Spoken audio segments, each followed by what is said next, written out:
নমস্কার বন্ধুরা, আমি আজকে আপনাদের জন্য এনেছি টুকরি আলু দম। প্রথমে আমি দুটো টমেটো নিয়েছি, সেই টমেটো দুটো পুড়িয়ে নিয়েছি গ্যাস ওভেনে। দেখুন কিরম পুড়িয়ে নিয়েছি আমি।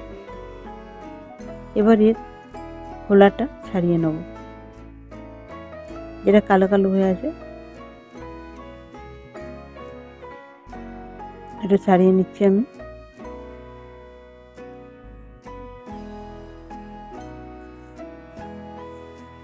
পরিষ্কার করে ছাড়িয়ে নিচ্ছি।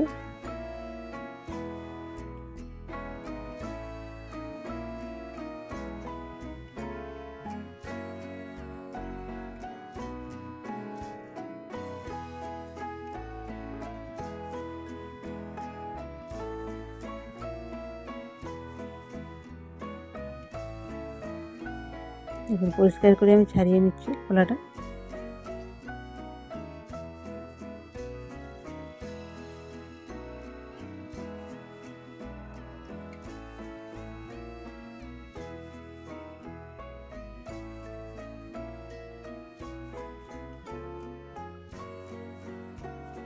এবং পরিষ্কার করে ছাড়িয়ে নিচ্ছি।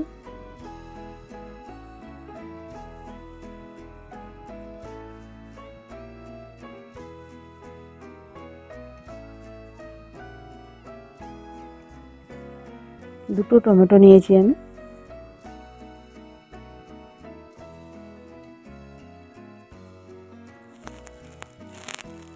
পরিষ্কার করে ছাড়িয়ে নিলাম।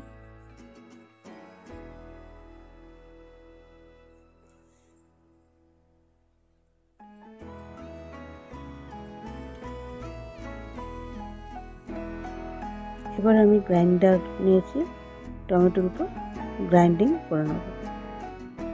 টমেটো দুটো গ্রাইন্ডিং করে নেব। নিয়েছি গোটা জিরে আর আদার কুচি, অল্প একদম পেস্ট করে নেব। এবার নিয়েছি ছোট্ট আলু, ভালো করে কেটে ধুয়ে নিয়েছি এবং ছোট্ট ছোট্ট আলু।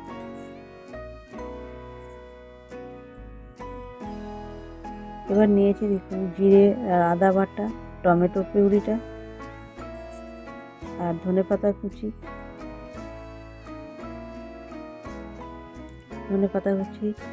লঙ্কার গুঁড়ো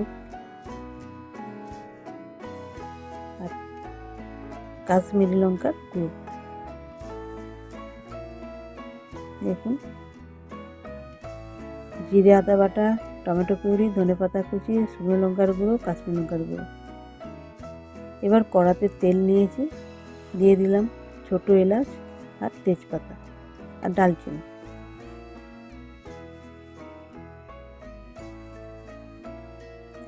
এবার ছোট ছোট আলুগুলো দিয়ে দিচ্ছি।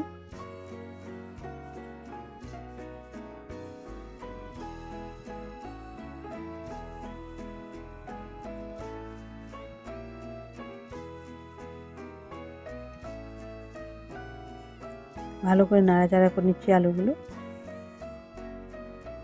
ভাজা ভাজা করে নেব।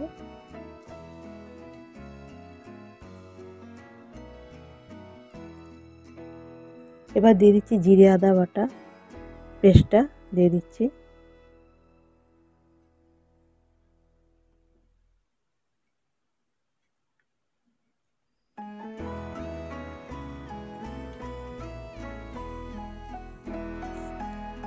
হলুদ গুঁড়ো দিলাম, ভালো করে মিশিয়ে নিচ্ছি, নেড়ে চেড়ে নিচ্ছি।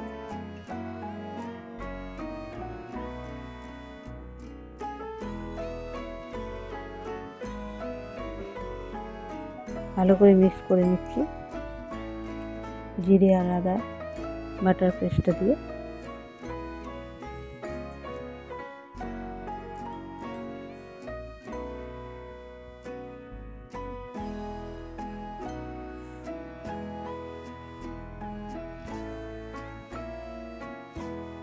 খুব আস্তে আস্তে করতে হবে কিন্তু।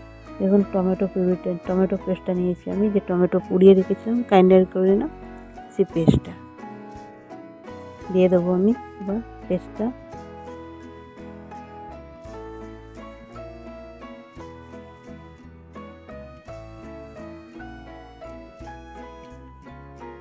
দেখুন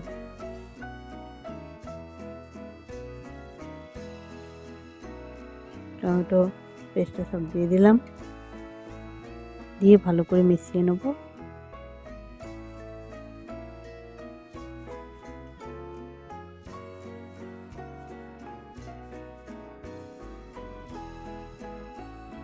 ভালো করে নাড়াচাড়া করে নিচ্ছি।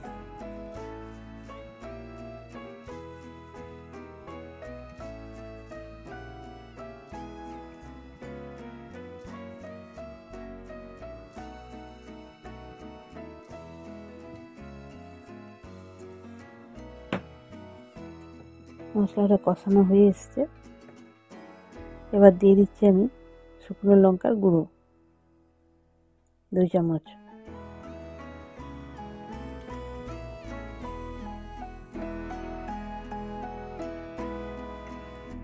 কাশ্মীরি লঙ্কার গুঁড়ো 1 চামচ।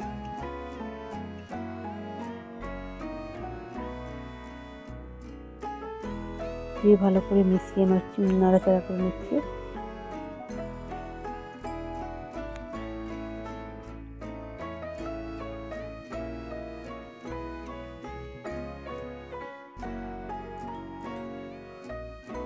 একটু বাটি ধোয়া জলটা দিয়ে দিলাম, মশলার বাটি ধোয়া জলটা দিয়ে দিলাম, এতে আমার মশলাটা কষতেও খুব সুবিধা হবে, নাহলে পুড়ে যাবে। অল্প একটু জল দিয়ে দিলাম।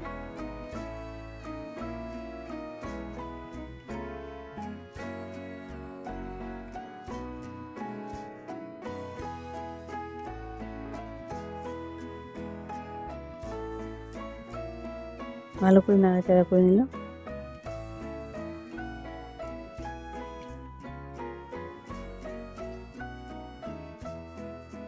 এবার জল দিয়ে দিচ্ছি, পরিমাণ মতো জল দিয়ে দিলাম, কারণ আলুগুলো সেদ্ধ হবে, সেই হিসেবে জল দেওয়ার আছে।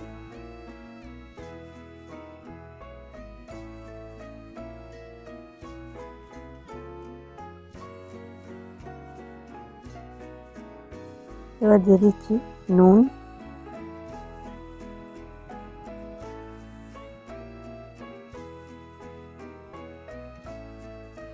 ফুটে এসছে। এবার দিচ্ছি 1 চামচ চিনি।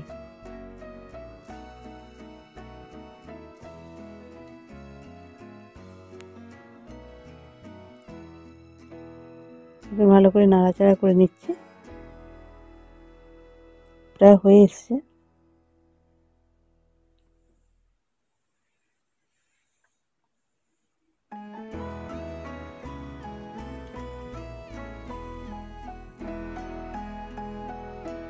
এবার দিয়ে দিচ্ছি গরম মশলা,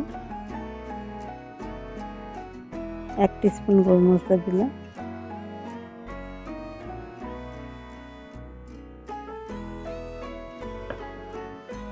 তারপর দিচ্ছি ধনেপাতা কুচি,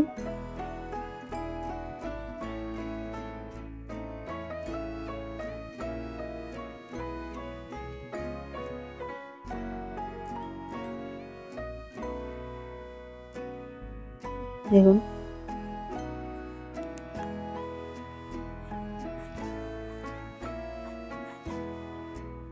এবার লাস্টের দিকে আমি দিয়ে দিচ্ছি একটু ঘি, নামাবার একটু আগে ঘি দেব, ঘি দিয়ে দিলাম।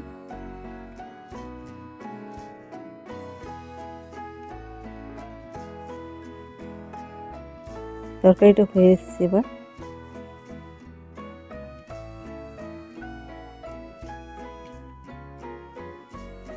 দেখুন হয়ে এসছে। আমার গরম মশলা দিয়ে বেশি ফোটাবার দরকার নেই। দেখুন সার্ভ করার জন্য পুরো রেডি আছে আমার।